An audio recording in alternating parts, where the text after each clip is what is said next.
বন্ধন media কথামালা থেকে ছোট ছোট বাবুদের ইসলামিক গল্প ও শিক্ষা। আসুন গল্প শুরু করা যাক। শিরোনাম: আল্লাহর দেওয়া সুন্দর পৃথিবী। একদিন ছোট্ট হুজাইফা তার বাবার হাত ধরে বের হল। তারা হাঁটছে এক সবুজ মাঠের পাশ দিয়ে। চারদিকে পাখির গান, আকাশে সাদা মেঘের ভেলা, বাতাসে ফুলের সুবাস। হুজাইফা জিজ্ঞেস করল, আব্বু, এত সুন্দর পৃথিবী কে বানিয়েছে? তার বাবা মুচকি হেসে বললেন, আল্লাহ তাআলা। তিনি আমাদের জন্য এই দুনিয়াকে সুন্দর করে বানিয়েছেন যেন আমরা তার কদর করি আর তার শুকরিয়া আদায় করি। হুজাইফা অবাক হয়ে চারপাশ তাকাল।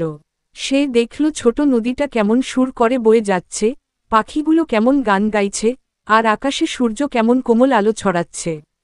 আল্লাহ কত মহান, হুজাইফা বলে উঠল। তার বাবা বললেন, যখন তুমি গাছ লাগাও, ময়লা যেখানে সেখানে না ফেলো, পানি অপচয় না করো, তখন তুমি আল্লাহর দেওয়া এই সুন্দর পৃথিবীকে রক্ষা করছ। এটাও ইবাদত। হুজাইফা প্রতিজ্ঞা করল, আমি পৃথিবীকে ভালোবাসব, গাছ লাগাবো আর কখনো ময়লা ফেলব না। এই ধরনের ইসলামিক গল্প পেতে চাইলে চ্যানেলটিকে সাবস্ক্রাইব করুন আর লাইক কমেন্ট শেয়ার করুন। আল্লাহ হাফেজ।